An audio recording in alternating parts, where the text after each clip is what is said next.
সুপ্রিয় দর্শক বন্ধুরা, আসসালামু আলাইকুম। দেশ অথবা দেশের বাইরে থেকে প্রিয় বন্ধুগণ, ঠিক এই মুহূর্তে যে যেখান থেকে বাস্তব জীবনের গল্প শোনার জন্য আমার সঙ্গে যুক্ত হয়েছেন, আমি আপন। আর যে আপন জীবনের গল্পের 1595তম পর্বে আপনাকে প্রতিদিনের মতো স্বাগতম জানাচ্ছি। বন্ধুগণ, আজ আমি আপনাকে শোনাবো নোয়াখালীর ভাই মোহাম্মদ সুলেমান হোসেনের জীবনের চরম অলৌকিক আশ্চর্যজনক এক ধর্মীয় বাস্তব জীবন কাহিনী। বন্ধুরা, আজকের গল্পের টাইটেল চরের মসজিদে 1 মাস তারাবিন নামাজ পড়ায় জিন হুজুর। এই গল্পটা আজ থেকে বহু বছর আগে নোয়াখালীর চর এলাকায় রমজান মাসে ঘটে যাওয়া এক লোমরহস্যকর অলৌকিক ধর্মীয় বাস্তব ঘটনা। বন্ধুরা, এই গল্পটা থেকে আমি শুধু আপনাকে এটুকুই বলতে পারি, এই গল্পটা হয়তো নোয়াখালীর অনেক মানুষই জানে, কিন্তু ভিতরের গল্পটা অনেকেরই অজানা। আমি আজকে পুরো গল্পটার আদি অন্ত সব কিছু আপনাদেরকে শোনাবো। আশা করব শুরু থেকে শেষ পর্যন্ত সুলেমান হোসেনের জীবনের এই বাস্তব ধর্মীয় গল্পটা আপনারা প্রত্যেকে আমার মুখে শুনবেন এবং গল্প শেষে ভাই সুলেমানকে ঠিক আপনার মতো করে একটা মন্তব্য কমেন্ট বক্সে লিখবেন। ধন্যবাদ সবাইকে। সুপ্রিয় বন্ধুগণ, আসসালামু আলাইকুম। আমার নাম মোহাম্মদ সুলেমান হোসেন, আমার বাড়ি নোয়াখালী। বন্ধুরা, আমি আমার জীবনের গল্পটা শুরু করার শুরুতে আপনাদেরকে আমার পরিবারের সম্বন্ধে জানিয়ে রাখি। আমার পরিবারে আমি আছি, আমার বাবা আছে, মা আছে, রয়েছে আমার দাদা দাদি সহ আমার কাকা ফুফি। আমাদের পরিবারে আরও সদস্য রয়েছে আমার ছোট 3টা বোন। আমরা টোটাল 3 বোন 1 ভাই। আমাদের পরিবারটা নোয়াখালী শহরের অনেক দূরের কোনো এক চরগেশা অজপাড়া গায়ের এক নিম্নবিত্ত পরিবার। আমার বাবা পেশায় একজন দিনমজুর। যখন যে ধরনের কাজ পায় আমার বাবা ঠিক সে ধরনের কাজই করে। আমাদের এলাকাটা ছিল নোয়াখালীর সবচেয়ে অনুন্নত এক এলাকা। আমরা চর এলাকায় বসবাস করতাম, আর চরের বাসিন্দা ছিলাম বলে এলাকার লোকজনেরা আমাদেরকে খুব বেশি একটা মূল্যায়ন করতো না, আমাদের সঙ্গে খুব ভালোভাবে কথা বলতো না। আমাদের নিজস্ব কোনো মাথা ঠোকার ঠাঁই ছিল না। আমরা যে চর এলাকায় বসবাস করতেছি এটাও আমাদের নিজেদের জায়গা না, এই জায়গাটাও সরকারি খাত জায়গা। সরকার হয়তো আমাদেরকে জায়গা থেকে উচ্ছেদ করে দেয় না, কিন্তু প্রতি বছরে চর এলাকা পানিতে প্লাবিত হয়, পানিতে ডুবে যে আমাদের এই অত্র এলাকা। তখন আমরা বেশিরভাগ সময় নোয়াখালীর বাইরে বা নোয়াখালীর ভিতরে কোনো মসজিদ, মাদ্রাসা অথবা প্রাইমারি স্কুলে গিয়ে আশ্রয় নেই। এভাবে আমার শৈশবের দিনগুলো সেই চর এলাকায় কাটতে থাকে। এমন করতে করতে মোটামুটি আমি একটা সময় প্রায় অনেকটাই বড় হয়ে যাই। আমি আমার বিষয়ে আপনাকে আরেকটু জানিয়ে রাখি, আমি ছোটবেলা থেকেই একটু ধর্মপ্রিয় মানুষ ছিলাম। আমি 5 ওয়াক্ত নামাজ পড়তাম, যদিও আমাদের চর এলাকাতে কোনো মসজিদ ছিল না। ওই সময়তে আমাদের চর এলাকাতে মাত্র 14 থেকে 15টা পরিবার বসবাস করত। আর এই 14-15 পরিবার মিলিয়ে আমাদের চর এলাকায় প্রায় অনেক মানুষই ছিল, কিন্তু তারা নামাজ পড়ার মতো কোনো জায়গা ছিল না। যদিও অনেক জায়গা ছিল, কিন্তু তারা কেউই ওখানে কোনো মসজিদ নির্মাণ করেনি। আর সবচেয়ে বড় কথা হচ্ছে, আমাদের এই চর পেশানের মানুষগুলো তারা খুব বেশি একটা নামাজ পড়তো না, আর যতটুকু পড়তো তারা ঘরের মধ্যেই পড়তো। শুক্রবারে যে জুমার নামাজ পড়া লাগতো সেটা এই চর পেরিয়ে আমরা সমতলে গিয়ে ওখানকার একটা মসজিদে জুমার নামাজ আদায় করতাম। এমন করতে করতে আমি প্রায় অনেক বড় হয়ে যাই। আমার বয়স তখন প্রায় আনুমানিক 16 থেকে 17 বছরের কাছাকাছি। সে সময়তে আমি এক তাগড়া জওয়ান। আমি আমার মুখে দাড়ি রেখেছি, সবসময় পাঞ্জাবি পরে চলাফেরা করি, অনেকটা একজন ধর্মীয় মানুষের মতো। এরই মাঝে হঠাৎ করে আপনার খবর এলো আমাদের এলাকায় যে আমাদের এই এলাকা পানিতে প্লাবিত হবে, মানে হয়তো এই 2-1 মাসের ভিতরে আমাদের এলাকাতে বন্যা হতে পারে, এমন একটা পূর্বাভাস আমরা তখন পেয়েছিলাম। তো সবচেয়ে বড় কথা হচ্ছে, এর 1 মাস পরেই কিন্তু রমজান। এটা রমজান মাসের আগের ঘটনা। তো রমজান মাস আগের যেহেতু ঘটনা, রমজান মাস প্রতিটা মুসলমানের জন্যই খুবই আবেগের একটা মাস, ধর্মীয় একটা মাস। তো দেখা গেল কি যে ওই মাসেই আমাদের এলাকা ডুবে যাবে বা ওই বন্যায় প্লাবিত হবে, সুতরাং রমজান মাসের আগে আমাদেরকে এলাকা ছেড়ে চলে যেতে হবে। এইটা আমরা কিছুটা মাধ্যমে ধারণা করতে পারি যে তখন বন্যা হতে পারে, কিন্তু আমাদের ধারণা মাঝে মাঝে সঠিকও হয় না। মাঝে মাঝে বন্যা হয়, আবার মাঝে মাঝে ওই সময়তে বন্যা হয়ও না। তো আমি তখন চিন্তা করলাম যে এই রমজান মাসটা নিয়ে আমার অনেক জল্পনা কল্পনা ছিল, আমার অনেক ধারণা ছিল। এবং আমি এই রমজান মাস মানে বিশেষ করে প্রায় প্রত্যেকটা রমজান মাসে আমরা চর এলাকাতেই থাকি, কিন্তু রমজান মাসে কোনো সময় আমাদের চরে পানি উঠেছে বলে রেকর্ড নাই। কিন্তু এই প্রথম কোনো এক রমজান মাসে আমাদের এলাকা বন্যায় প্লাবিত হবে এমনটাই খবর আমরা তখন পেয়েছিলাম। এবং খবরটা পাওয়া মাত্রই আমার হৃদয়টা ভেঙে গেল। আমি খুব কষ্ট পাইলাম যে রমজান মাসে আমরা ঠিকমতো নামাজ পড়তে পারবো না। বুঝেন তো, নিজের এলাকা থেকে যখন অন্য কোনো এলাকাতে আপনার শরণার্থী হিসেবে যাব, তখন কি আর আমরা সেই এলাকাতে ভালোভাবে ধর্মীয় নামাজ কালাম এসব করতে পারবো? যদিও এটা আমাদের ছোটোবেলা থেকেই একটা নিত্যসঙ্গী বা নিত্যদিনের কাজে ছিল। তো আমি তখন করলাম কি, এই রমজান মাসকে কেন্দ্র করেই হঠাৎ করে জানি না আমার ভিতরে একটা অন্যরকম অনুভূতি কাজ করেছে। অনুভূতিটা হচ্ছে এরকম, আমি হঠাৎ করে আমাদের ওই চর এলাকাতে এক মসজিদ নির্মাণ করার সিদ্ধান্ত নিলাম। যদিও এটা সবার কাছে মানে খুবই হাস্যকর একটা বিষয় ছিল। সবাই বলাবলি করতেছে যে সুলেমান মনে হয় পাগল হয়ে গেছে, ওর মাথার মধ্যে সমস্যা আছে, আমরা সবাই এলাকা ছেড়ে চলে যাব, আমাদের যত গবাদি পশু আছে হাঁস মুরগি থেকে শুরু করে আমাদের আসবাবপত্র সব কিছু নিয়ে আমরা এলাকা ছেড়ে দেওয়ার পরিকল্পনায় আছি। আর উল্টো সুলেমান ওখানে মসজিদ নির্মাণ করতেছে। আমাদের চর এলাকার সবাই তখন বলতেছিল যে সুলেমান এটা কী করতেছো, এখানে তো মসজিদ নির্মাণ করার এখন কোনোই প্রয়োজন নাই, কয়েকদিন পর আমরা এই এলাকা ছেড়ে চলে যাব, সো তুমি হঠাৎ করে এখানে কেন মসজিদ বানাইতে আসো? আমি সবাইকে একটা কথাই বললাম যে আমার কাছে কেন জানি মনে হয় এই রমজান মাসে আমরা এই চর এলাকাতেই থাকতে পারবো। এই রমজান আমাদের সুখ কেড়ে নেবে না, এই রমজানে আমাদের এলাকাতে পানি উঠবে না। আমি জন্মের হওয়ার পর থেকে কখনোই দেখি নাই যে রমজান মাসে আমাদের এলাকায় বন্যা ধরতে। সো এবছরও বন্যায় আসবে না, আমরা নামাজ পড়তে পারবো, এই জন্য আমি মসজিদ বানাইতেছি। সবাই তখন মোটামুটি আমার সঙ্গে মানে হাসি ঠাট্টা করতেছে যে না, ও পাগল হয়ে গেছে, ওর মাথায় সমস্যা আছে, কী সব উল্টাপাল্টা কথা বলতেছে, ও নাকি এখন মসজিদ বানাবে, এসব বলতেছিল।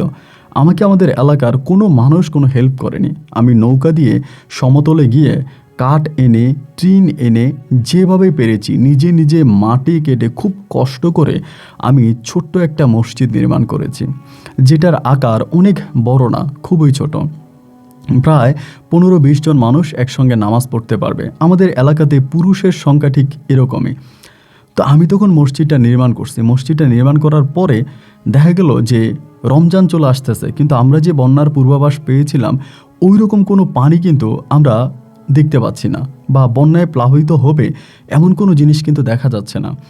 সবাই তখন বলাবলি করতে শুরু করলো, আরে সুলেমান তো ভালোই করছে, হয়তো সুন্দর মসজিদ বানাইছে, এবার তো বন্যা হবে বলে মনে হয় না। রমজানের মাসে তখন মানে রমজানের আর অল্প কিছুদিন বাকি আছে। এই সময়ের ভিতরে সবাই তখন বলাবলি করতেছে সুলেমান যে এখানে মসজিদ বানাইছে, মসজিদটা তো অনেকটা ছোট, তো আমরা তো যারা আছি তারা সবাই যদি নামাজ পড়ি তাহলে তো মসজিদটাকে আরেকটু বড় করা দরকার। এই কথাগুলো শুনে না ভাই আমার অনেকটা ভালো লাগলো। সবাই তখন বলাবলি করতেছে যে মসজিদটাকে আমরা আরেকটু বড় বানাবো, মসজিদটাকে আরেকটু বড় বানাবো। এই সিদ্ধান্ত করে কয়েকদিনের মধ্যে সবাই তখন যে যার মতো করে মসজিদটাকে ভেঙে মানে ভাঙছে বলতে কিছু অংশ ভেঙে পুনরায় আবারও তারা অনেকটা বড় করে মসজিদটা বানাইছে। মসজিদ যেদিন বানানো হয়েছে রমজান মাসের তখন বাকি আর মাত্র 3 দিন, আনুমানিক 3 দিন পরে চাঁদ উঠবে এবং আমরা রোজা থাকবো। তো 3 দিন আগে মসজিদের কাজ সম্পূর্ণভাবে শেষ হয়ে গেছে।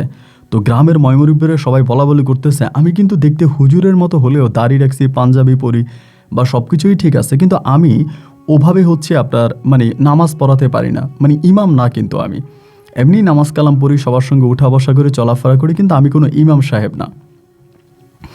গ্রামের সবাই বলাবলি করতেছিল যেহেতু আমরা এখানে একটা নতুন মসজিদ নির্মাণ করেছি এবং সবার পরিশ্রমিতে মসজিদটা সুন্দর হয়েছে, আমরা এবার এই মসজিদে একজন মানে কোরআনে হাফেজ রাখবো, আমরা একজন হাফেজের পিছনে তারাবি পড়ব। আমাদের এলাকায় এই সময় বন্যা হওয়ার কথা ছিল, হয়তো সুলেমানি মসজিদ নির্মাণ করার কারণে এই সময়তে আর বন্যা হয়নি এবং আমরাও বেঁচে গিয়েছি। যেহেতু আমরা বেঁচে গিয়েছি সুতরাং আমরা এবার খুব সুন্দরভাবে এখানে তারাবির নামাজ আদায় করব, তবে সেটা অবশ্যই একজন দিনই কোরআনে হাফেজে আলেমের পিছনে। তো এই বলার পরে তারা তখন আমাকে এটা জানাইলো। রমজানের বাকি আর মাত্র 3 দিন আমি আপনাকে বলি। তো সকালবেলা আমি তখন এই মসজিদে নামাজ পড়ে বেরিয়ে গেলাম কি মানে আমাদের এই চর এলাকা থেকে বেরিয়ে আমি তখন ইমাম সাহেব খুঁজতেছিলাম। তো রমজান মাসের একটা নিয়ম আছে, এটা হয়তো আপনারা অনেকেই জানেন।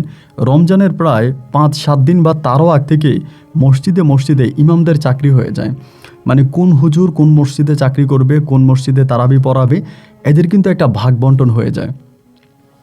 তো রমজানের যেহেতু মাত্র 3 দিন বাকি, তখন আমি মসজিদে মসজিদে যখন হাঁটতেছিলাম, ইমাম খুঁজতেছিলাম, আমি কোথাও কোনো ইমাম খুঁজে পাই না। সকাল থেকে বিকাল অবধি পর্যন্ত সারাটা দিন আমি এই পুরো এলাকা তন্ন তন্ন করে খুঁজলাম, আমি কোথাও নামাজ পড়ানোর জন্য কোনো ইমাম সাহেব পেলাম না। ভালো কোনো ইমাম পাইলাম না যে আমাদের এখানে নামাজ পড়াবে। সারাদিন ঘুরে সন্ধ্যার সময় তখন আমি এলাকায় ফিরে আসি। ময়মুরব্বী যারা আছে সবাই বলা বলি করতেছে, ও সুলেমান, ইমাম কি পাওয়া গেছে? আমি বললাম, তারাবির আছে আর মাত্র 3 দিন বাকি, আপনারা এখন যদি ইমাম খুঁজতে বলেন, এই সময় কি আর ইমাম পাওয়া যায়? আমি খুব খোঁজাখুঁজি করেছি, এখানে ওখানে অনেক জায়গায় মসজিদে মসজিদে হেঁটেছি, কিন্তু আমি না কোথাও ইমাম সাহেব পাই নাই। তো সবাই বলতেছে, তাহলে কি আমরা এবার তারাবির নামাজ পড়বো না ইমামের পিছনে? আমি বললাম, সামনের তো একটা দিন বাকি আছে, আচ্ছা দেখি, মানে আর আছে একদিন, এর পরের দিনে হচ্ছে আপনার রাতের বেলায় তারাবি পড়তে হবে। এর পরের দিন আমি আশায় বুক বেঁধে আবারও এই চর এলাকা থেকে বের হলাম ইমামের উদ্দেশ্যে। শুধু আমি একা না, আমাদের এলাকার প্রায় অনেকেই তখন বিভিন্ন মসজিদে খবর নিচ্ছিল যে ইমাম সাহেব আছে কিনা। আমরা যদিও চর এলাকাতে অল্প কিছু মানুষ ছিলাম, তারপরও আমাদের ইচ্ছা ছিল যে আমরা এবার সবাই চাঁদা দিয়ে কষ্ট করে হলে একজন ভালো ইমাম রাখব। ওই দিন আমি একেবারে সকাল হতে রাত অবধি পর্যন্ত ভাই পুরো এলাকা খুঁজলাম, কোথাও আমি আপনার তারাবি পড়ানোর জন্য আপনার ইমাম পেলাম না। মানে ইমাম বলতে আপনার খতম তারাবি পড়াবে এমন একজন হাফেজ পেলাম না। রাত্র প্রায় 10টার দিকে ফিরে আসছে। ফিরে আসার পরে মুরব্বীরা সবাই বলতেছে যে, কিরে ইমাম পাওয়া গেছে? আমি বললাম, না ইমাম তো আমরা পাই নাই। তো সবাই বলতেছে, আজকে রাতের পরে মানে আগামী দিন রাতের বেলায় তো তারাবি পড়বে। তো আগামী দিন রাতের বেলায় যেহেতু তারাবি পড়বে, তাহলে এখন তো ইমাম সাহেব লাগবে। তো যেহেতু কোথাও ইমাম পাওয়া যায় নাই, সুলেমান তুই একটা কাজ কর, তুই নিজেই নামাজ পড়াইস, মানে তুই নিজেই ইমামের দায়িত্ব পালন করিস। আমাদের অনেক ইচ্ছা ছিল যে আমরা একজন কোরআনে হাফেজের পিছনে নামাজ পড়ব। এই সৌভাগ্য যেহেতু আমাদের হলো না, তাহলে তুই নামাজ পড়াবি, আমরা তোর পিছনেই সালাত আদায় করব। এটা যখন উনি বললো, মানে সবাই বলার পরে আমি একটু ঘাবড়িয়ে গিয়েছিলাম। সত্যি কথা বলতে ভাই, আমি কখনোই কোনো নামাজ পড়াই নেই। আমি এমনি চর এলাকার বাইরে যাইতাম, মসজিদে নামাজ পড়তাম, এটুকুই ঠিক আছে, বা আমি ঘরে বসে নিজের নামাজটা নিজে পড়তাম। বাট আমি কখনোই উক্তিয়া নামাজটাও পড়াই নাই। আমি কি করে তারাবির নামাজের মতো এত বড় একটা দায়িত্ব নামাজ আমি কিভাবে সবাই দায়িত্বটা নিব বা আমি নামাজ পড়াবো? মাথার মধ্যে ভাই খুব টেনশন গেছে। টেনশন যাওয়ার পর আমি বললাম যে, মসজিদটা কি খোলা আছে? সবাই বলতেছে যে হ্যাঁ মসজিদটা খোলা। আমি বললাম, আগে আমি মসজিদে যাই, গিয়ে আমি এশার নামাজটা পড়ি। তখন 10টার উপরে বেজে গেছে।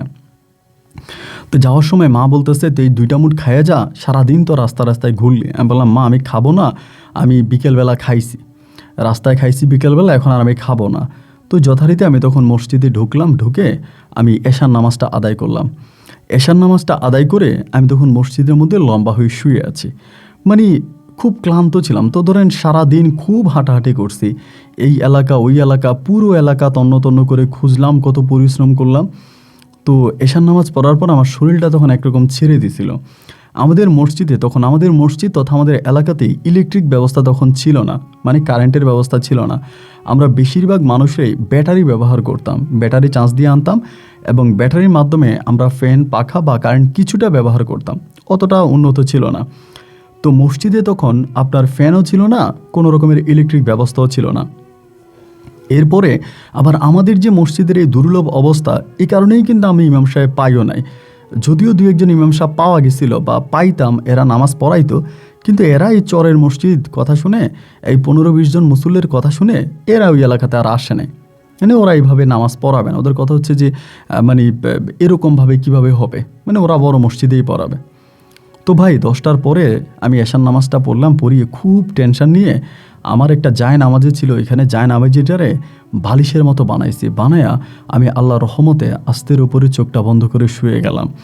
এবং শুয়ে যাওয়ার পরে খানিক পরে আমি তখন স্বপ্নে দেখতেছি ভাই কীরকম, যে আমাদের মসজিদের ভিতরে, আমি তো সারাদিন যেহেতু এসব নিয়ে চিন্তা করছি, সম্ভবত সারাদিন চিন্তা করার ফলে আমার সঙ্গে এমনটা ঘটছে।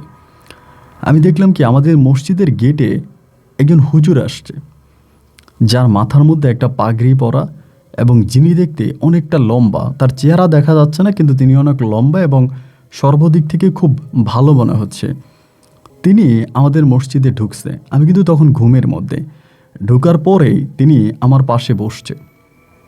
তো বসার পরে আমি ঘুম থেকে উঠে গেছি, তখন মানে স্বপ্নের মধ্যে দেখতেছি যে আমি উঠা বসছি।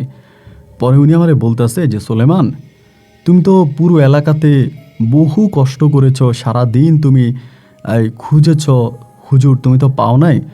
আমি যদি তোমার এলাকাতে নামাজ পড়াই তাইলে কি তুমি আমাকে মেনে নিবা? তা আমি বললাম যে আমি তো মানে অবাক হয়ে তাকায় আছে। আমি তখন বলতেছি হ্যাঁ, অবশ্যই মেনে নিব, আমি মানবো না কেন। একথা বলার পরে উনি বলতেছে তাহলে আমি তোমার মসজিদে তারাবি পড়াবো, তুমি চিন্তা করো না। এই কথাটা বলার সঙ্গে সঙ্গে আমার ঘুমটা ভেঙে গেছে। ঘুমটা ভেঙে যাওয়ার পরে আমি তখন উঠে বসছি, বসে চিন্তা করতেছি কী হইলো এটা। তখন চাঁদের আলো ছিল মোটামুটি, বাইরে বেশ ভালো। আমি তখন বাইরে বেরোইছি, বেরোয় আমাদের যে ঘাট আছে, মসজিদের যে ঘাটের মধ্যে গিয়ে বসলাম। বসে বসে চিন্তা করতেছি ঘটনা কি, আমি এরকম স্বপ্নটা কেন দেখলাম। আবার নিজে নিজেই চিন্তা করলাম, যেহেতু সারাটা দিন মসজিদ, হুজুর, ইমাম সাহেব, তারপরে হাফেজ এসব নিয়ে চিন্তা ভাবনা করছি, তো রাতের বেলায় মনে হয় ব্রেনটা রিফ্রেশ হয়ে এমন স্বপ্নগুলো আমাকে দেখাইছে। আমি এটাই মনে করছি। আমি কিন্তু এর বাইরে আর কোনো কিছু মনে করি নাই। মানে একদম স্বাভাবিকভাবে এটা মনে করে আমি আবারও আপনার 2 রাকাত নফল নামাজ পড়ে আমি আবারও শুয়ে গেছি। তো চারদিকে ফজর আজানের শব্দ শুনে আমি তখন ওইটা আজান দিলাম। আজানের পরে কিছু লোকজন আসছে নামাজ পড়ার জন্য। ওদের সঙ্গে আমি তখন আপনার নামাজ আদায় করলাম। তো নামাজ আদায় করার পরে আমি বসে বসে চিন্তা করতেছি যে কী করা আছে, এবং যে স্বপ্নটা দেখেছি স্বপ্নের বিষয়টা কি আমি এলাকার কাউকে জানাবো। আবার ভাবতেছি এলাকার লোকজনকে জানাইলে তারা বা কী মনে করবে, কারণ এই জিনিসগুলো তো অনেকেই খারাপভাবে নেয়, এগুলোর বাস্তবতা তো অনেকেই বিশ্বাস করতে চায় না। তখন আমি নিজে নিজেই ভাবলাম যে না, আসলে এলাকার লোকজনদেরকে বলে লাভ নাই, এরা এটাকে আসলে মানে ভালোভাবে নিবে বলে আমার কাছে মনে হয় না। পরিশেষে আমি নিজেই সিদ্ধান্ত নিলাম যে আমি একটা কাজ করি, আমি দেখি কি হয়। এভাবে তখন সকাল পেরিয়ে দুপুর হয়ে গেল। আমি দুপুরে খাওয়া দাওয়া করছি ঘরে। খাওয়া দাওয়া করে আমাদের বাড়ির পিছনেই একটা জায়গা আছে, ওই জায়গার মধ্যে আমি কিছু গাছ লাগাইছিলাম। তো গাছগুলোকে এই কয়েকটা দিনের জন্য মানে দৌড়োদৌড়ি করতে গিয়ে খুব একটা গাছগুলোকে চর্চা করা হয় নাই, যেহেতু সামনে রমজান মাস। রোজার মাসে তো আর বেশি একটা কাজ করতে পারবো না, রোজা থেকে তো আর কাজ করা সম্ভব না। যার জন্য আমি চিন্তা করলাম যে আমি একটু গাছগুলোরে দেখি, গাছগুলোতে একটু পরিচর্যা করি, এরপর তো আর সময় পাবো না। পরে আমি নিজের মতো করে গাছগুলোতে একটু চর্চা করতেছিলাম। তখন প্রায় আপনার 2টা থেকে 2:30টার মতো বাজে। এমন সময়ে আমাদের এলাকার এক ভাই, কালু ভাই সবাই ওনারে বলে আর কি, উনি পেশায় একজন রিক্সা চালক।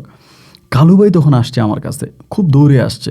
আয়সা বলতেছে, সোলেমান, তুই যে এনে কাজ করতেছিস, আমরা তো ইমাম পাইছি। আমারে বলে। আমি বললাম আপনারা ইমাম পাইছেন? কি বলেন, কিভাবে পাইলেন?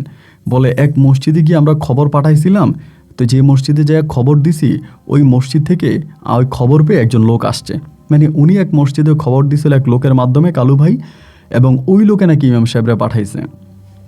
আমি তখন এই কাজ বন্ধ করে গেলাম মসজিদের দিকে যাওয়ার পরে দেখি যে উনি মসজিদের গেটের মধ্যে মানে বসে আছে, এরকম মাটির মধ্যেই বসে আছে।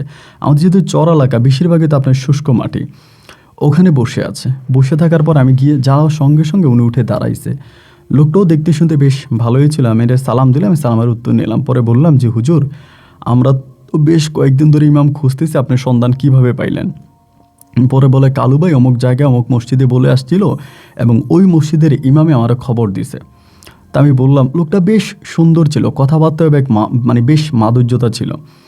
পরে আমি বললাম যে ভালো কথা, তো আপনি এই যে তারাবি পড়াবেন, আপনার বেতন নির্ধারণ বা এই বিষয়ে কোনো কিছু আছে কি না?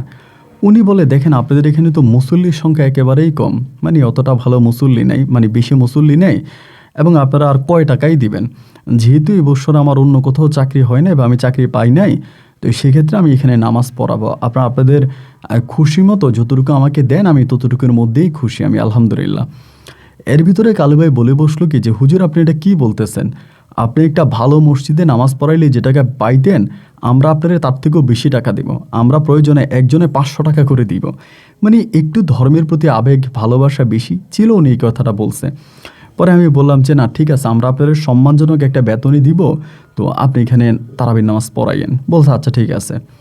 ওনার সঙ্গে তখন কথাবার্তা হলো, তো বললাম আমাদের এখানে তো থাকার তেমন কোনো জায়গা নাই, আপনি কোথায় থাকবেন? উনি বললে যে না সমস্যা নেই, টয়লেট যেহেতু একটা আছে আর উজুর ব্যবস্থা আছে, আমি তারাবির নামাজ পড়ে এশার নামাজ পড়ে আমি এখানেই ঘুমিয়ে যাব। তো আলহামদুলিল্লাহ, আমরা যেহেতু ইমাম সাহেব পেয়ে গেছি, আমরা সবাই তখন মহা খুশি, আমাদের মনে আর কোনো কষ্ট নাই, এবং ইমাম সাহেব নিজে এসে ধরা দিয়েছে। তো আমার ভিতরে কিন্তু ওই স্বপ্নের কথাটা আর মনে নেই, এবং এইটা আমার ভিতর থেকেই কিন্তু সম্পূর্ণভাবে মুছে গেছে। আমি আর স্বপ্নের কথাটা মাথায় আনি নাই। এই ঘটনাটার কয়েকদিন পরে হইল কি, মানে কয়েকদিন পরে বলতে সেদিনে রাতের বেলায় উনি তখন তারাবি পড়াইলো। উনি মাগরিবের নামাজও পড়াইছে, আসরও পড়াইছে, এবং তখন তারাবি উনি স্টার্ট করছে। আমি জানি না আপনি বিশ্বাস করবেন কি না, ওনার তারাবি পড়ার সহি শুদ্ধ এবং মানে সূরাগুলো এত সুন্দর, এত মানে এত ভালোভাবে উনি তারাবি পড়াইতেছে, আমি রীতিমতো অবাক হয়ে গেলাম। আমরা মনে মনে এমন একজন ইমামে খুঁজতেছিলাম যিনি কিনা এত মধুর কণ্ঠে, এত মিষ্টি কণ্ঠে, এত সুন্দর করে তারাবি পড়াইতে পারে। ওনার পিছনে তারাবি পড়াচ্ছিলাম এবং ভিতরের সমস্ত পাপগুলো মনে হয় মুছে সাফ হয়ে যাচ্ছিল। অনেকটা ভালো লাগতেছিল, ভিতরে অনেক শান্তি অনুভব করতেছিলাম। ওনার পিছনে তারাবির নামাজ পড়তেছে, উনি তারাবির নামাজ পড়াইতেছে, সবার সঙ্গে হেসে একেবারে ভালোভাবেই উনি খুব সুন্দর করে সবার সঙ্গে কথাবার্তা বলতেছে। তো ওনার সঙ্গে এরকম করে কথাবার্তা বলা বলি করে আমরা নামাজ পড়ি। উনি আবার একটা জিনিস কি, মানে সবসময় হাসি মুখে থাকতো। আরেকটা গুরুত্বপূর্ণ কথা আপনাকে বলতে ভুলে গিয়েছিলাম, উনি কিন্তু আমাদেরকে বলে দিয়েছে সন্ধ্যা রাতে ওনাকে ভোর রাতের ভাত পাঠিয়ে দেওয়ার জন্য। মানে আমি যে সন্ধ্যা রাতে যে ভাতটা খাবে, ভোর রাতে ওনার জন্য যেন খাবারটা পাঠিয়ে দিই, ভোর রাতে যেন আমরা কেউই না আসি। শুধু ফজরে আজান হবে, আজান হলে পরে উনি ফজরের নামাজ পড়াবে, যেন ফজরের সময় আমরা আসি, কিন্তু ফজরের আগে মানে ভোর রাতে আমরা যেন কেউ মসজিদে না আসি। এর কারণ কি সেটাও বুঝতে পারলাম না। তো পরিশেষে এটা বলার পরে আমরা তখন করলাম কি, ওই যে সন্ধ্যা রাতে যখন তারাবি পড়তে আসতাম তখনই আমরা ভাত নিয়ে আসতাম, বলে করে ভাত তরকারি নিয়ে আসতাম, এটা ওনার দিতাম, উনি রেখে দিত। এবং রাত পেরিয়ে যখন মানে আপনার বড় রাত হতো, সেহারির খাওয়ার সময় হতো, তখন তুমি এখান থেকে উনি তখন ভাত খেয়ে নিতেন। সবার মনেই তখন ক্লিয়ার, কারো মনেই কোনো ঝামেলা নাই যে ঠিক আছে আমরা ভালো ইমাম পাইছি, এবং সর্বদিক থেকে আমরা সবাই তখন অনেকটা আনন্দিত।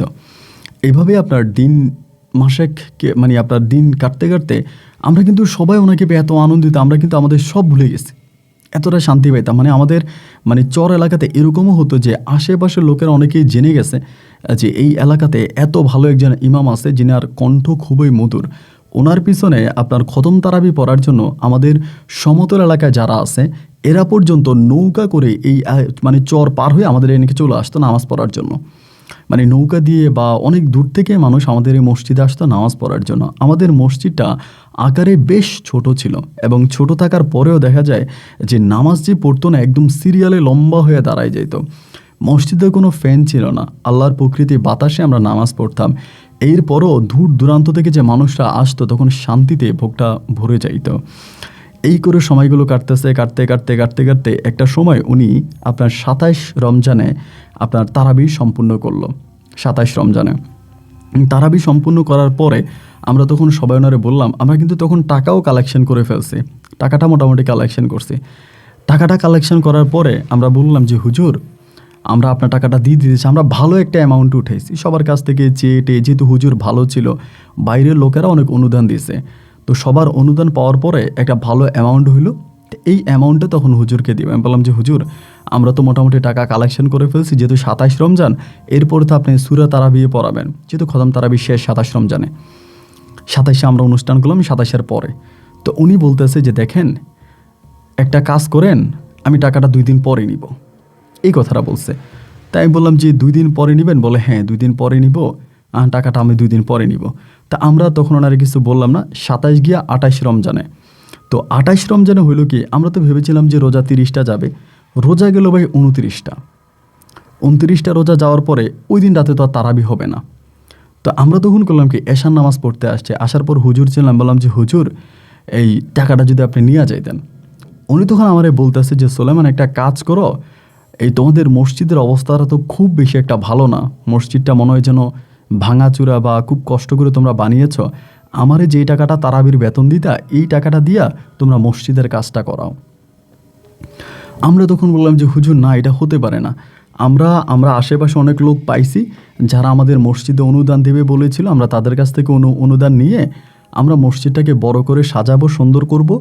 এখন আপনি আপনার টাকাটা নিয়ে যান, কারণ আপনি 1 মাস নামাজ পড়াইছেন, কত পরিশ্রম করছেন, এবং খতম তারাবি তো আর সোজা কথা না, এটা তো আর মানে অল্প সময়ে হয় না, আপনাকে অনেক পরিশ্রম করতে হয়েছে। যেহেতু এতটা পরিশ্রম করছেন, আপনি আপনার পারিশ্রমিকটা নিয়ে যান হুজুর, আমাদের সমস্যা হবে না। উনি তখন সাফ করেই বলতেছেন যে না, আমাকে এটা দিয়েন না, এটা আপনারা মসজিদের কাজে লাগান। আমরা তখন জোরাজোরি করতেছিলাম যে না হুজুর, এটা আপনাকে নেওয়াই লাগবে, আপনাকে এটা নেওয়াই লাগবে, আপনি এটা নিয়ে যান। শেষ পর্যন্ত তিনি বলতেছিল যে আচ্ছা ঠিক আছে, কালকে তো ঈদের নামাজ, আমি চেষ্টা করবো ঈদের নামাজের সময় টাকাটা নেওয়ার জন্য, আপনাদের সঙ্গে ঈদের নামাজ পড়বো। তো আপনাদের কি ঈদের নামাজ পড়ানোর জন্য কোনো হুজুর আছে? আমরা বললাম যে না হুজুর, আমাদের তো ঈদের নামাজ পড়ানোর জন্য কোনো হুজুর নেই, তো আপনিই নাহলে ঈদের নামাজটা পড়াইন। উনি তখন বলতে দিচ্ছে যে না, আমি তো ঈদের নামাজ পড়াইতে পারবো না, আমি ঈদের নামাজ পড়াবো না। তা আমরা ভাবছি যেহেতু উনি ঈদের দিন ওনার এলাকায় চলে যাবে মনে হয়, তাই আমি বললাম যে হুজুর, আপনি কি ঈদের নামাজের আগে চলে যাবেন আপনার এলাকাতে? মানে আপনি কি আপনার এলাকাতে গিয়ে ঈদের নামাজ পড়বেন আপনার পরিবারের সঙ্গে? বলে যে না, আমি চেষ্টা করবো ঈদের নামাজ আপনাদের সঙ্গে পড়ার জন্য, কিন্তু আমি ঈদের নামাজ পড়াবো না। তা আমি তখন বললাম যে ঈদের নামাজ যদি নাই পড়ান তাহলে ঈদের নামাজ কে পড়াবে? তখন বলে যে আপনারা একটা হুজুর চেয়ে নিয়েন। তখন কিন্তু মোটামুটি রাত হয়ে গেছে। তো এর ভিতরে কালু ভাই বলতেছে যে হুজুর যদি না পড়াইতে চায় আমরা হুজুরের সাথে জোরাজুরি করবো না। তখন আমরা করলাম কি যে হুজুর, আপনি কি আজকে থাকবেন? বলে হ্যাঁ, আমি আজকে রাতেও থাকবো, সকালে আশা করি আপনাদের সঙ্গে নামাজ পড়বো। তো এবার হলো কি, সকালবেলা, মানে সকালবেলা বলতে ওই রাতের বেলায় আমাদের তো হুজুর লাগবে। এমন সময় কালুভাই বলতেছিল, মসজিদ থেকে বের হয়ে যাওয়া সবাই পরে কালুভাই বলে যে সোলেমান, এই হুজুরটাকে যেই লোকটা দিছে এই মসজিদে, ওই উনের কাছে কিন্তু ভালো ভালো হুজুর আছে। মানে যেই এই হুজুরটাকে, মানে ওনার নাম ছিল আব্দুল আয়ুব, আমাদের যে যে নামাজ পড়াইতো আর কি, মানে ওনার নাম ছিল আব্দুল আয়ুব। বলে আব্দুল আয়ুব হুজুরকে যে দিছে, আমরা চলো তার কাছে যাই এবং তিনি একজন হুজুর ব্যবস্থা করে দিতে পারবে। অথবা আমরা যতটুকু, উনি বলতেছে আমি যতটুকু জানি, উনি যে মসজিদে ইমামতি করে উনি কিন্তু ওই মসজিদে তারাবি পড়ায়, মানে আপনার ঈদের নামাজ পড়ায় না। উনি ওনার এলাকায় গিয়ে উনি সেখানেই নামাজ পড়ায়। তো আমরা প্রয়োজনে ওনারই বলবো যাতে উনি আইসা আপনার ঈদের নামাজটা পড়ায়। তুমি কি বলো? আমি বললাম হ্যাঁ, এটা তো ভালোই হয়, যেহেতু উনি আমাদেরকে এত ভালো একজন ইমাম সাহেব দিয়েছে এবং উনি আমাদেরকে এত ভালো একজন ইমাম দিল, আমরা যে ইমামের পিছনে নামাজ পড়ে এতটা তৃপ্তি পাইলাম, তাহলে তো আমরা ওনার কাছে যেতেই পারি এবং গিয়ে প্রয়োজন ওনারাই বলবো যে আপনি আমাদের এই ঈদের নামাজটা পড়াই দেন। তো রাতও তখন বাড়তেছে, উনি বলে রাত তো বাড়তেছে, তাহলে আমরা চলো ওনার কাছে যাই। এবার আমি আর কালুবাই, আমাদের গ্রামের আরেকটা ছেলে আছে শিপন নামের, আমরা তিনজনে তখন রওনা দিলাম যে আমরা ওইখানে যাব। কালুবাই তখন কি করে, তার রিক্সাটা সেই চরের মানে ওইদিকে রাইখা তারপরে আপনার দিয়ে কি জানি বলে, আপনার এই নৌকা দিয়ে আমাদের চরের মধ্যে ঢুকে। তো তিনজনে তখন নৌকা দিয়ে এই চর পার হইলাম। পার হয়ে কালুবাই রিক্সাটা তখন একটা বাড়ির মধ্যে ছিল, সেখানে ওই বাড়ি থেকে উনি তখন রিক্সাটা বাইর করলো। আমি আর শিপন তখন পিছনের আপনার রিক্সাতে বসলাম এবং কালুবাই তখন রিক্সা চালাচ্ছিল। রাতে ঘড়ির সময় প্রায় 10:30টার কাছাকাছি আমরা সেই হুজুরের কাছে গিয়ে পৌঁছাই, মানে হুজুরের মসজিদে। তখন তো আপনার এত মোবাইল ফোন টোন ছিল না, মানে মোবাইলের ব্যবস্থা নাই বললেই চলে। তো চিন্তা করলাম, যাইতে যেতে আবার ভাবতেছিলাম যে রাত যে এত বেশি হয়ে যাচ্ছে, ওই হুজুরকে কি পাওয়া যাবে? কারণ আগামী দিন তো ঈদ, চাঁদ উঠে গেছে, আগামী দিন ঈদ, সবাই তো যে যার বাড়িতে চলে যায় এবং এই হুজুরও তো মনে হয় তার এলাকাতে চলে গেছে। আমরা তো এই হুজুরকে পাবো বলে মনে হয় না। এরপরেও চিন্তা করলাম যে তারাবি তো আমরা আবার যাই যেতে, এটাও ভাবতেছিলাম হুজুর যদি আমরা নাও পাই, আমাদের যে হুজুর আছে যিনি তারাবি পড়াইছে আয়ুব হুজুরে আমরা সবাই ধৈর্য টরে আয়ুব হুজুরকে দিয়ে আমরা ঈদের নামাজ পড়াবো। যদি আমরা এত রাতের বেলায় হুজুর না পাই তা কী করবো, ওনারে উঠাই দিব। উনি যেহেতু ইমাম পাওয়া যাবে না, উনি নিজেই পড়বে। তখনও মাথায় এই জিনিসটা আসতেছে না যে উনি কেন তারাবি পড়াইতে, মানে আপনার ঈদের নামাজ পড়াইতে চাচ্ছে না। যিনি 30 দিন তারাবি পড়াইলো সে কেন একদিন ঈদের নামাজ পড়াবে না? এই ব্যাখ্যাটা তখন আমরা বুঝতে পারলাম না। এমন করতে করতে ভাই আমরা সেই হুজুরের মসজিদে গেলাম, যে হুজুরে আয়ুব হুজুরকে পাঠাইছে। হুজুরের মসজিদে যাওয়ার পরে মসজিদের সামনে একটা ছোট্ট ঘর আছে, ওই ঘরে হুজুর থাকে। গিয়ে টর্চলাইট টিপ দিয়ে যখন দেখলাম যে হুজুরের মানে ঘরের বাইরে থেকে তালা মারা নাই, তখন আমরা শিওর হলাম যে হুজুর ভিতরে আছে। তখন সবাই একটু মনে মোটামুটি শান্তি পাইলাম। এত কষ্ট করে এত দৌড়াদৌড়ি করে আসছি, হুজুরকে না পাইলে তো আমাদের পরিশ্রমটাই বৃথা যাইতো। তো এবার আমরা হুজুরকে ডাকতেছিলাম, গেটে দাঁড়াই হুজুর হুজুর কয়েকটা ডাক দেওয়ার পরে হুজুর তখন বের হয়েছে। হুজুরের সঙ্গে আমাদের কারো কোনো ভালো সম্পর্ক নাই, কিন্তু কালু ভাইয়ের ভালো একটা সম্পর্ক। কালু ভাইয়ের দেখে হুজুর বলতেছে, কি ব্যাপার কালু, তুমি ইমাম সাহেবের কথা বলে যে হাওয়া হয়ে গেলা, তোমার তো আর কোনো খবর পাইলাম না, তো এত রাতের বেলায় কেন আসছো? কালকে তো ঈদের নামাজ, তোমাদের এখানে তারাবি হইছে? এটা শুনে আমরা সবাই একটু মোটামুটি অবাক হয়ে গেলাম যে কী ব্যাপার, এটা কী বলে। কালু ভাই তখন বলে, আপনি যেই ইমাম পাঠাইছেন আলহামদুলিল্লাহ, আমরা তো সেই ইমাম পেয়ে মহা খুশি এবং আমরা ওই ইমামের পিছনে 30 দিন নামাজ আদায় করেছি, আমাদের কলিজা ভরে গেছে। এইটা বলার সঙ্গে সঙ্গে তখন ওই হুজুর বলতেছে, কি বলো এটা তুমি? তোমাদের এলাকাতে আমি ইমাম পাঠাইছি, আমি তো তোমাদের এলাকাতে কোনো আলেম পাঠাই নেই, এটা কি বলো? বলা মাত্রই তখন আমরা একটু মানে হয়ে গেলাম যে কী ব্যাপার, উনি এটা কী বলে। আমি তখন বললাম যে হুজুর, আপনিই তো আব্দুল আইয়ুব নামের একজন মানে আপনার হুজুরকে পাঠাইছেন, যিনি কিনা কোরআনে হাফেজ। আমরা তো ওনার পিছনেই তারাবির নামাজ পড়ছি পুরো 30 দিন। উনি বলে, না না, আমি তো কোনো ইমাম সাহেব তোমাদের মসজিদে পাঠাই নাই। তোমরা যে সময় আসছো ওই সময় কি ইমাম পাওয়া যায়? এর আগেই তো ইমাম সব বুক হয়ে যায়। আমি তো কোনো ইমাম পাঠাই নাই। আমি বললাম, আমাদের এখানে একজন ইমাম সাহেব গিয়েছিল ঈদের আগের দিন, তারাবির আগের দিন, এবং গিয়ে তিনি আপনার পরিচয় দিল, বলল আপনি নাকি পাঠাইছেন। উনি বলে, না না না না, আমি তো পাঠাই না, আমি কেন পাঠাবো, আমি তো পাই নাই। কালু যখন আমারে বলছে, আমি অনেক জায়গায় খবর পাঠাইছি, মৌখিকভাবে খবর পাঠাইছি, আমি কোথাও ইমাম পাই নাই। তোমরা কি বলো, আমার নাম যে বলছে? আমি বললাম, হ্যাঁ, ইমাম সাহেব নামাজ পড়াইছে এবং আপনার নামে বলছে, কিন্তু ওই ইমাম কোনো সাধারণ ইমাম ছিল না। ওনার নামাজ, সূরা, কেরাত এত সই এবং এত শুদ্ধ ছিল, ওনার পিছনে নামাজ পড়ে আমরা সবাই তৃপ্তি পেয়েছি। তখন এই ইমামটা চুপ করে দাঁড়ায় আছে, কিচ্ছু বলে না। বলে, তোমরা একটু ভিতরে আসো তো। এবার আমরা ভিতরে গেছি। ভিতরে যাওয়ার পরে বলল, তোমরা এখন কেন আসছো সেটা বলো। তাই আমি বললাম, এখন আসছি, আমাদেরকে যে ইমাম আপনি পাঠাইছেন ওই ইমাম বলতেছে তিনি ঈদের নামাজ পড়াইতে পারবে না। তিনি ডিরেক্ট মানা করছে, তার পক্ষে ঈদের নামাজ পড়ানো সম্ভব না। আমরা এই জন্য আপনার কাছে আসছি যে অন্তত ঈদের নামাজটা পড়ানোর জন্য আমাদের একটা হুজুর দেন। আর কালু ভাই যেটা বললো যে আপনি নাকি আপনার নিজ এলাকায় গিয়ে ঈদের নামাজ পড়েন, আপনি যেহেতু যান নাই, আপনি কালকে সকালে আমাদের সঙ্গে গিয়ে আমাদের এখানে ঈদের নামাজটা পড়াইবেন। উনি তখন বলে, হ্যাঁ, আমি চলে যাইতাম, আমি কিন্তু আমার এলাকায় গিয়েই ঈদের নামাজ পড়াই, ঈদের নামাজ পড়ি, সকালবেলা চলে যাব, আমি এই চিন্তাভাবনা করেই আছি। তো তোমরা যেহেতু আসছো, আমি তোমাদের এলাকাতে ঈদের নামাজ পড়ে বা পড়াইয়া তারপরে আমি আমার এলাকাতে যাব। কিন্তু তোমরা যে আমারে বারবার বলতেছো যে আমি ইমাম পাঠাইছি, আমি তো তোমাদের মসজিদে কোনো ইমাম পাঠাই নাই। আমি তখন বললাম যে, হুজুর, তারাবির নামাজ পড়াইছেন, একটা রমজান গেছে, মনে হয় আপনি অনেক ক্লান্ত, তো আপনি মনে হয় ভুলে গেছেন, আপনার হয়তো খেয়াল নাই। হুজুর তখন বলতেছে যে, কি বলো আমার খেয়াল নাই? আমি কি ছোট মানুষ, না আমার ব্রেন শট, না আমি বুড়ো হয়ে গেছি? আমি তোমাদের মসজিদে কোনো ইমাম পাঠাই নাই। যদি কেউ যেও থাকে তবে সে আমার পরিচয় দিছে, আমরা তারে পাঠাই নাই, আমি তারে পাঠাই নাই। আমি বললাম যে, এই ইমামটা এতটাই ভালো ছিল, এতটাই দিনদার ছিল, এতটাই ভালো ছিল, আর আপনি বলতেছেন যে আপনি ইমাম পাঠান নাই। ওনার ভিতরে তো আমরা খারাপের কোনো কিছুই দেখি নাই। বলে, বাবা, তাইলে আর আমি বলতে পারি না, এটা তোমরাই ভালো জানো। আমি তখন বললাম, তাই আপনি কি আমাদের এখানে তারাবিন এই ঈদের নামাজটা পড়াবেন? আমরা কি এটা আশা করতে পারি? উনি বলে, ঠিক আছে, যেহেতু তোমরা ইমাম পাও নাই, তা আমি ঈদের নামাজটা গিয়ে পড়াই দেবো। তারাবির ইমামও যেহেতু দিতে পারি নাই, তো ঈদের নামাজটা আমি গিয়ে পড়াবো। পরে আমরা ওনার কাছ থেকে বলে বিদায় নিলাম। বিদায় নেওয়ার পরে কালুভাই তখন রিক্সা চালাচ্ছিল, আমি আর শিপন তখন পিছনে বসে আছি। তা আমি কালুভাইরে বলতেছি, কালুভাই, তোমার হুজুর কি বলে, তার কি মাথা খারাপ হয়ে গেছে? কালুভাই তখন কিছু বলে না, উনি চুপচাপ। অন্ধকার রাতের বেলায় আপনার রিক্সার নিচে হারিকেন বাঁধা, গুটগুটে অন্ধকার দিয়ে হারিকেনের আলোতে রিক্সা চালাচ্ছিল। কালুভাই তখন বলতেছে, আমার কাছেও বিষয়টা কেমন জানি একটু অন্যরকম লাগতেছে। আমি একদিনে এই ইমামের পা দেখছিলাম, পা দেখে আমার কাছে তারে মানুষ মনে হয় নাই। কালুভাই এটা বলার সঙ্গে সঙ্গে তখন আমার সেই স্বপ্নের কথা মনে পড়ে গেল।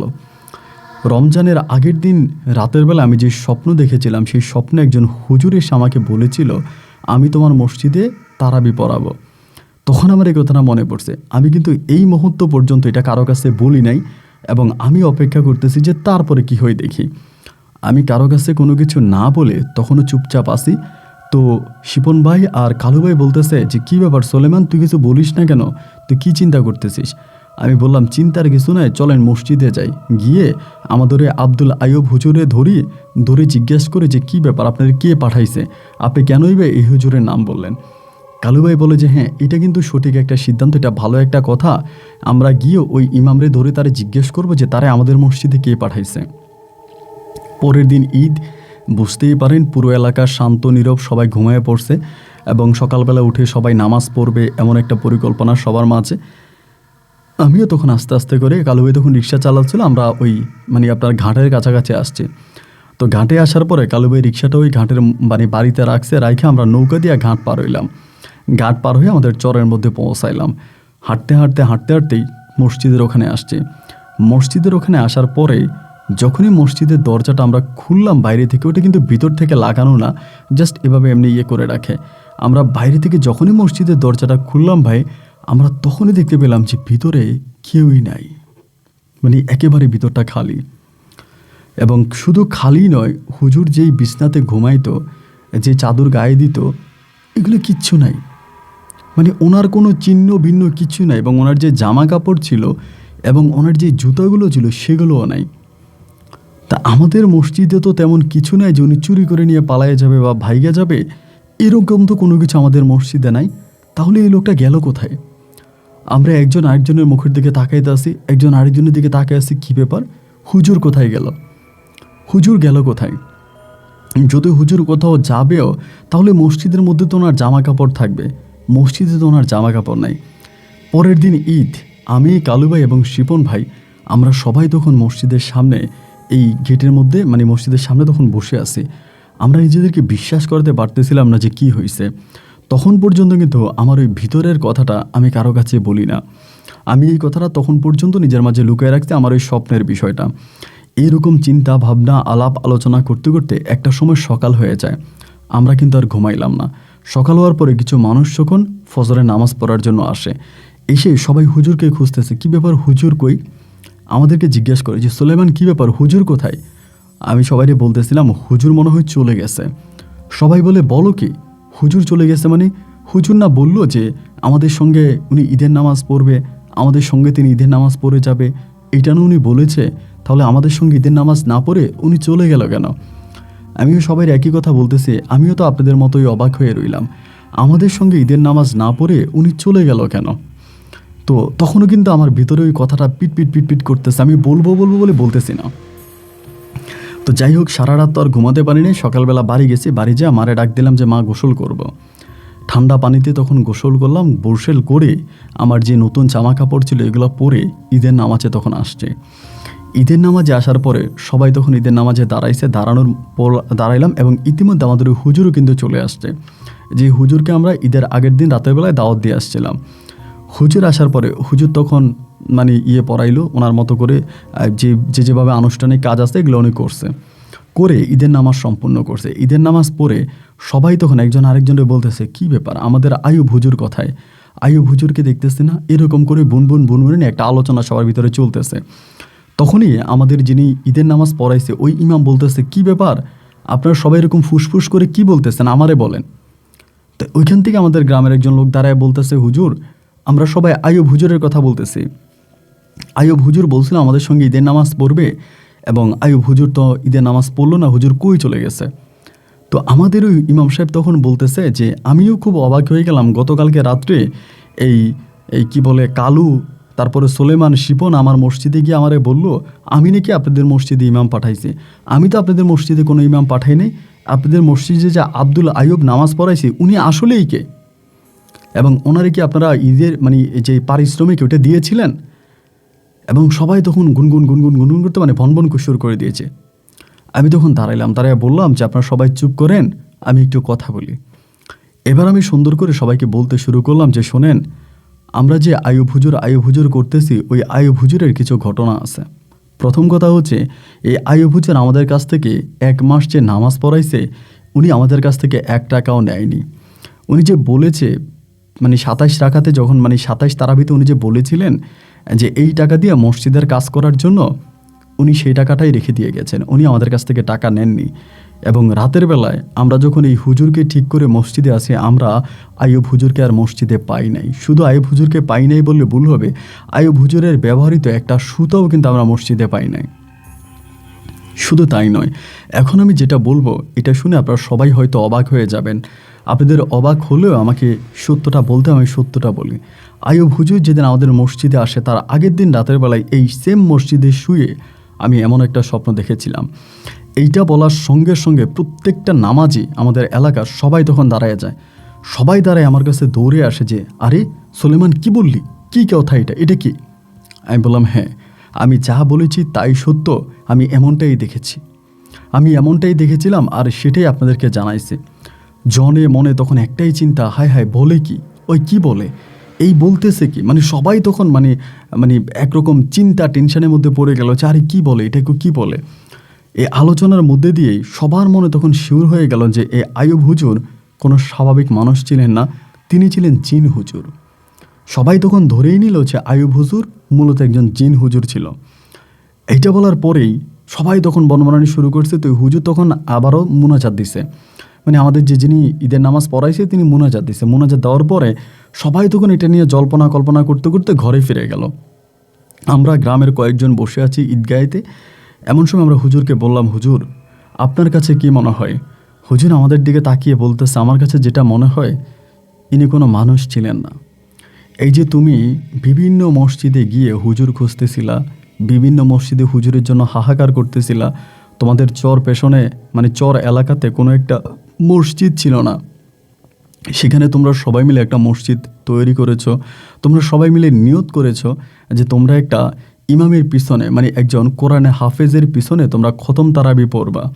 এই যে তোমরা বিভিন্ন মসজিদে যাইতা, হুজুর খুঁজতা, ভালো জিনেরা বিভিন্ন মসজিদে নামাজ পড়ে, ভালো জিনেরা বিভিন্ন মসজিদে থাকে।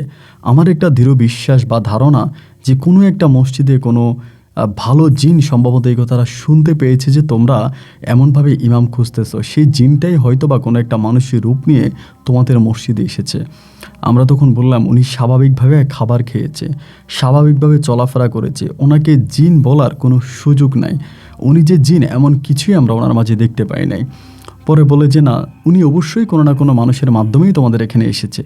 আচ্ছা যাই হোক, এটা নিয়ে আর সমালোচনা করার প্রয়োজন নয়, যা হবার তা হয়ে গেছে, এখন কিভাবে কি করা যায়? আমরা তখন বললাম যে হুজুর আমাদের মসজিদে তো কোনো হুজুর নাই, এখন আমরা কি করব? উনি বলে এই মসজিদ নিয়ে যে ঘটনা আমি শুনেছিলাম আমার হৃদয়টা শীতল হয়ে গেছে, এটা কোনো স্বাভাবিক মসজিদ নয়, আমি এই মসজিদেই নামাজ পড়াবো। তবে আমি দেখি যে আমার এলাকা থেকে আমি যে এখানে চাকরি করি ওইখান থেকে দেখি ছুটি নিয়ে বা ওইখান থেকে চাকরিতে আমি অন্য কাউরে দিয়া আমি তোমাদের মসজিদে আসতে পারি কিনা। এই কথা তিনি তখন বলার পরে আমরা বললাম যে ঠিক আছে। এর 3 দিন পরে উনি যেখানে চাকরি করতেন ওখান থেকে উনি চাকরি ছেড়ে দেয়। ওখান থেকে চাকরি ছেড়ে তিনি তখন আমাদের মসজিদে ইমামের দায়িত্ব পালন করা শুরু করে, এবং তখন আমাদের মসজিদটা সবার মাঝে কেমন জানি একটা ভীষণ আলোড়ন সৃষ্টি করে। এই ঘটনা তখন আর আমাদের মাঝে থাকে না, এইটা আমাদের এই চর এলাকা সহ পুরো এলাকায় ছড়িয়ে পড়ে। সবাই তখন নিয়ত করে এই মসজিদ দেখার জন্য আসে, এবং এই আমাদের ইমাম সাহেব যেখানে দাঁড়িয়ে নামাজ পড়াইতো অনেকেই সেই জায়গায় সেলাম করে এবং ওখানে এসে দাঁড়ায়। মানে সবার ভিতর তখন একটাই চিন্তা যে এই কোনো স্বাভাবিক হুজুর ছিল না, অবশ্যই জিন হুজুর বা আল্লাহর কোনো আউলিয়া বা কোনো দরবেশ হবে। এটাই সবাই তখন চিন্তা ভাবনা করতেছিল। তা আমরা আর কারোর সঙ্গে কোনো কথা বাড়াইলাম না, আমরা নিজেরাই তখন এমনভাবে তখন বসে আছি যে ঠিক আছে দেখা যাক কী হয়, আমরা এটা ভেবেই তখন বসে আছি। এইভাবে 1 দিন 2 দিন নয়, প্রায় বৎসর খানিক কেটে গেছে। এই বৎসর খানিকের মাথায় হয়েছে কি, আমরা যেই ইমামটাকে রেখেছিলাম মানে যিনি আমাদের এখানে নামাজ পড়াইছে তিনার একটা পারিবারিক সমস্যা দেখা দিয়েছে, তিনি চাকরি ছেড়ে চলে গেছে। এরপর থেকে এই মসজিদে আমিই নামাজ পড়াইতাম। আমি তো ওরকমভাবে ইমাম না, তারপর আমি নামাজ পড়াইতাম, আমার পিছনে সবাই নামাজ পড়তো। এই ইমামটা চলে যাওয়ার প্রায় বৎসর 1.5 পরে হঠাৎ করে একটা অন্যরকম ঘটনা ঘটে ভাই।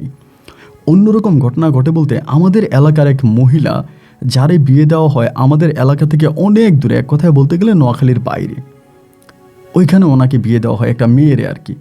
ওই মেয়েটা হঠাৎ করে আমাদের বাড়িতে এসে খবর পাঠায় সে নাকি আমাদের আব্দুল আইয়ুব হুজুররে দেখছে।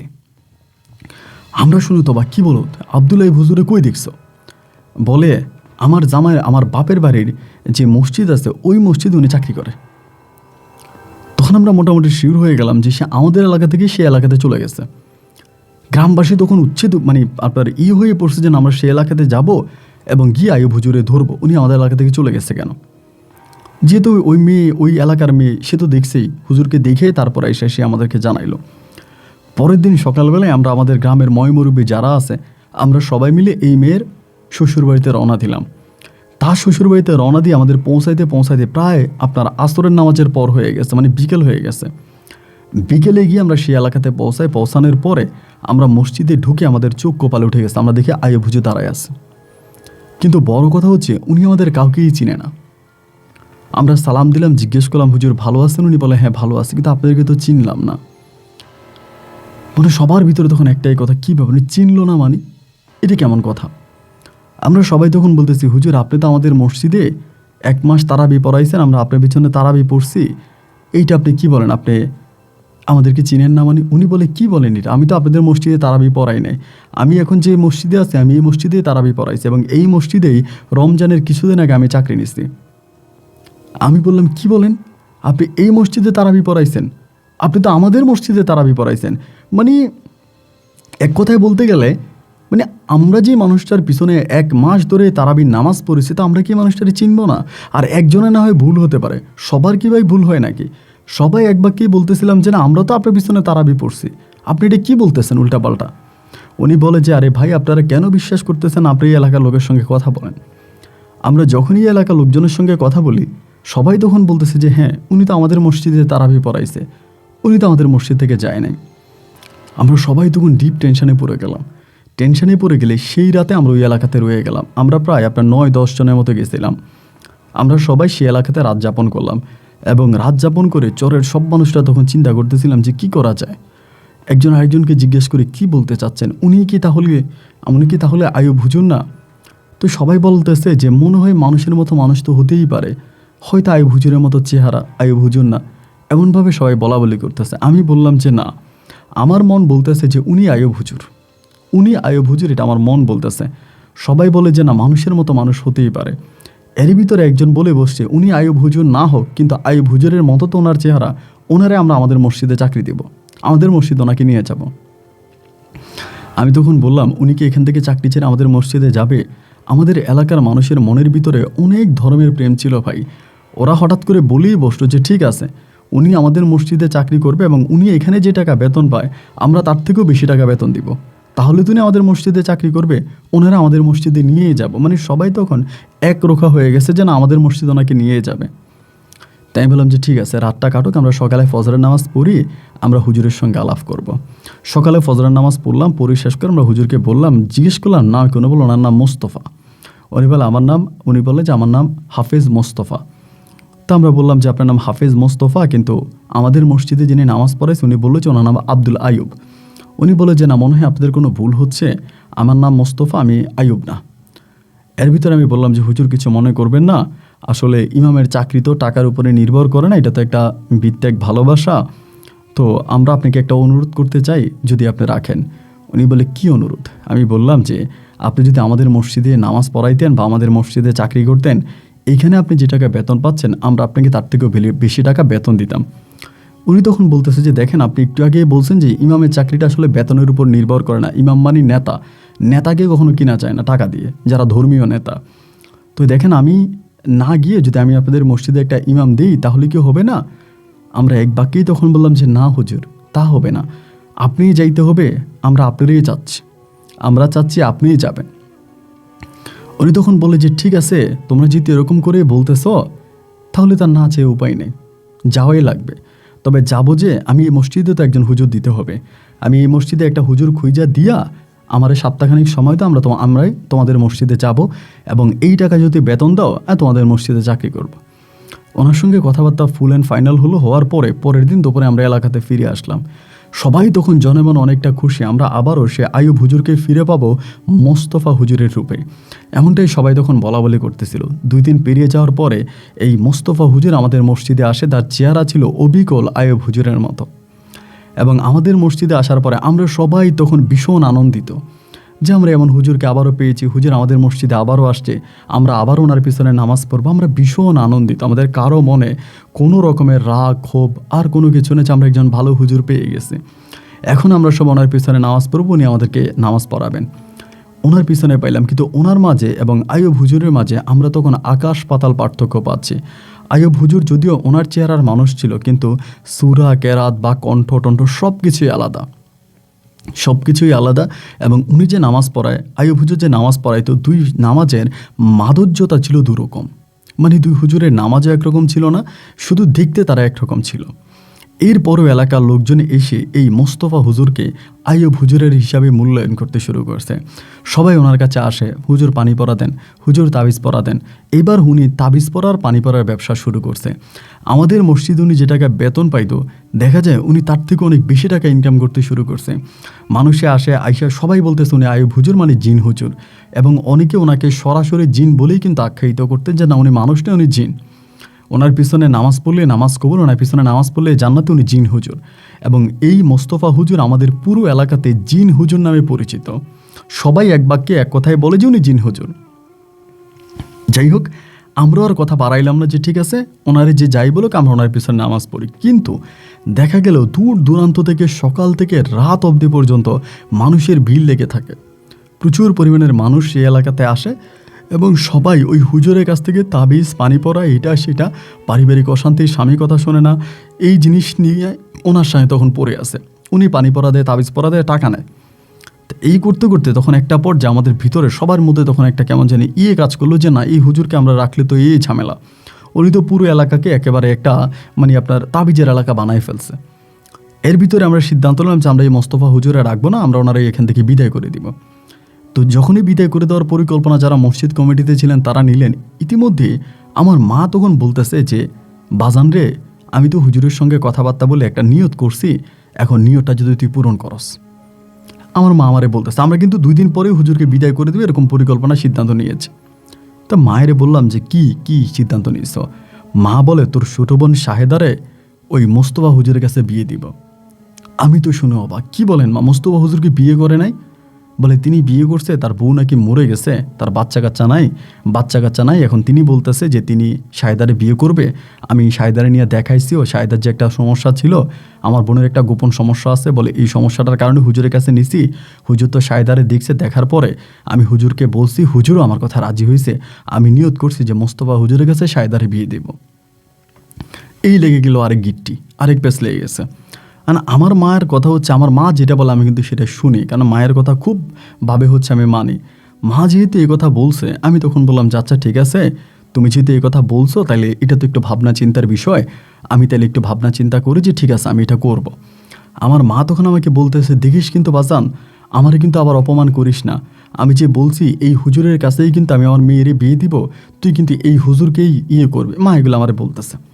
তাই বললাম যে আচ্ছা ঠিক আছে, তোমার চিন্তা করার কোনোই কারণ নাই, তুমি যেমনি বলছো মা এমনিই হবে, আমি এই হুজুরের কাছেই আমার বোনের বিয়ে দিব। রাতে মোটামুটি টেনশন করে কাটাইলাম। দিনের বেলায় সবাইকে জানাইলাম যে এমন ঘটনা, আমার মা তো আমার কালকে রাত্রে এমনি ধরছে। কেউ বলে বিয়ে দেওয়া ভালো হবে, আবার কেউ বলে যে এই হুজুর তো ভালো না, ওই তো ব্যবসায়িক, ওর কাছে বিয়ে দিও না। এই 2 পক্ষের ঠেলাঠেলির মাঝেই একটা পর্যায়ে ফুললি সিদ্ধান্ত হয়ে গেল যে না, মোস্তফা হুজুরের কাছে আমার বোনকে বিয়ে দেওয়া হবে। যাই হোক, সবশেষ এই হুজুরকে আমাদের মসজিদ থেকে বিদায় না করে এই হুজুরকেই তখন আমার বোন জামাই হিসেবে আমরা তখন মেনে নিলাম। আমার বোনের সঙ্গে তার বিয়ে হলো এবং তার এলাকা থেকেও কিছু লোক আসছিল, তাদের মাধ্যমে তখন আমার বোনের সঙ্গে এই মোস্তফা হুজুরের বিয়ে হয়। বিয়ে সম্পূর্ণ হয়ে যাওয়ার পরে এরই মাঝে কিন্তু আমিও বিয়ে করি। আমার ওয়াইফের নাম ছিল আপনার আমেনা আক্তার, আমিও বিয়ে করি।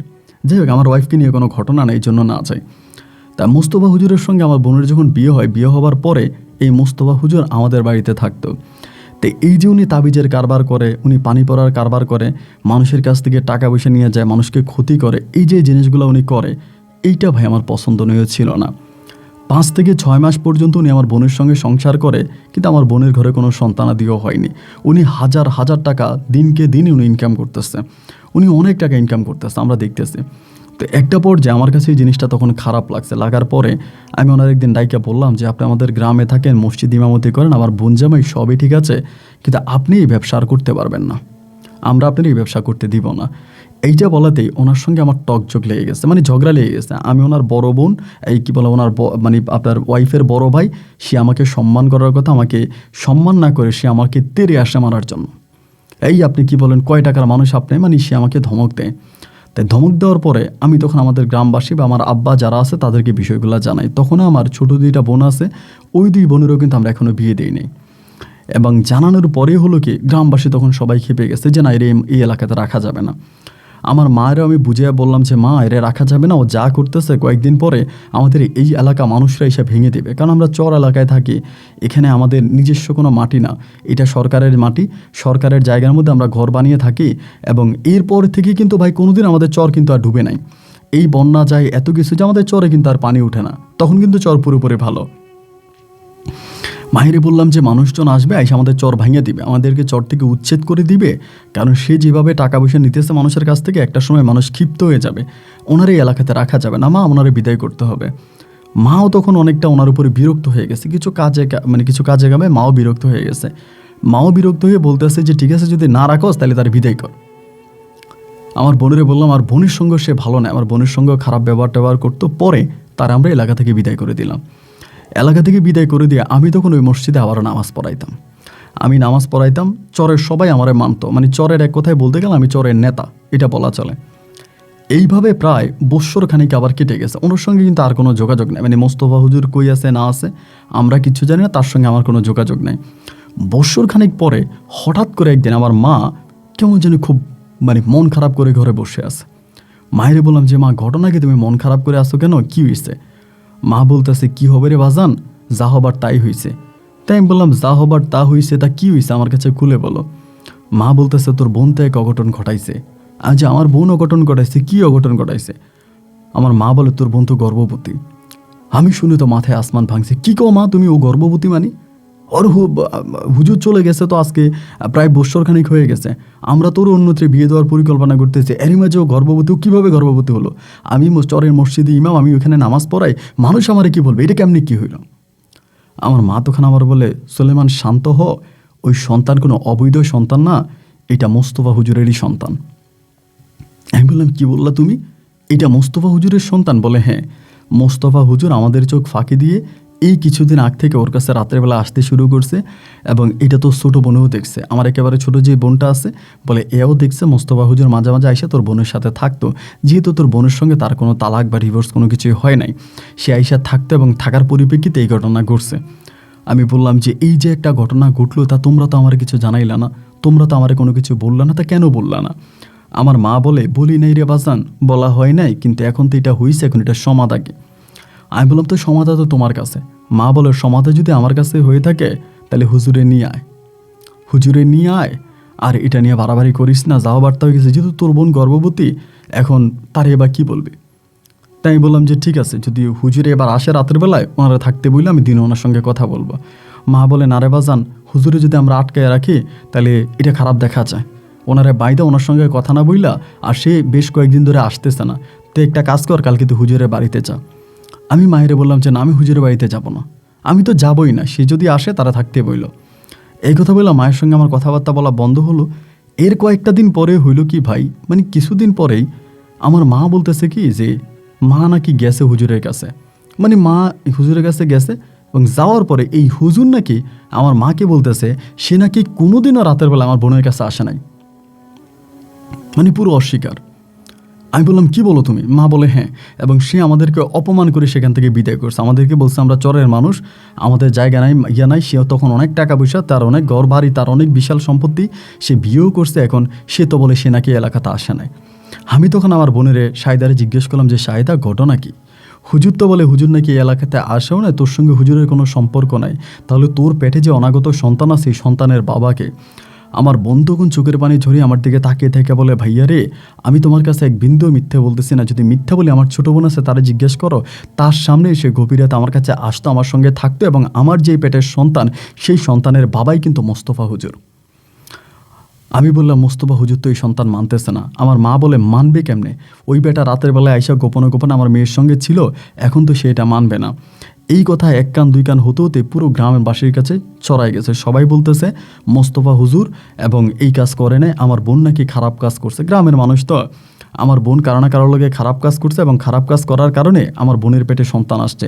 যদি মোস্তফা হুজুরই সন্তান দিত তাহলে তো মোস্তফা হুজুর স্বীকার করতো, তা উনি স্বীকার করে না কেন? আর আমাদের যে চর এলাকা, এখানে বাইরের একটা মানুষ আইসা রাতে রাতে আইসা বা রাতে রাতে চলে যাওয়া, এটা তো সম্ভব না। সবার মনে ধারণা চর এলাকার এই কোনো ছেলের সঙ্গে আমার বোনের খারাপ কাজ হয়েছে, এবং সেখান থেকে আমার বোনের পেটে বাচ্চা আসছে।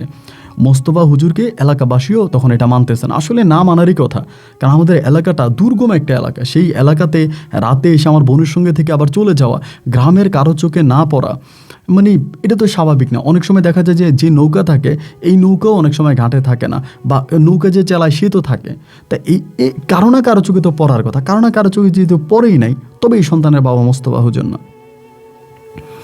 গ্রামের সবাই তখন আমার বোনকে নিয়ে, আমার পরিবারকে নিয়ে কুরুচিপূর্ণ কথাবার্তা বলতে শুরু করছে, এবং এতটাই খারাপ কথা বলতেছে যেটা আমি আপনাকে বলে বোঝাতে পারবো না। এগুলো বলার পরে আমার বোন তখন বলতেছে যে এই সন্তানের বাবা মোস্তফা হুজুর, কেউ এটা আমরা মানে অন্যরা কেউ মানে না। এবার আমি এই গ্রামবাসীর উপরে, যে এলাকার মানুষের জন্য আমি এত কিছু করলাম, এত ত্যাগ স্বীকার করলাম, এত কিছু করলাম, সেই এলাকাবাসী যখন আমার দিকে চোখ তুলে তাকাইছে বা আমার দিকে আঙ্গুল তুলছে, আমি তখন বললাম যে এই এলাকাবাসীর জন্য আমি আর কিচ্ছু করব না।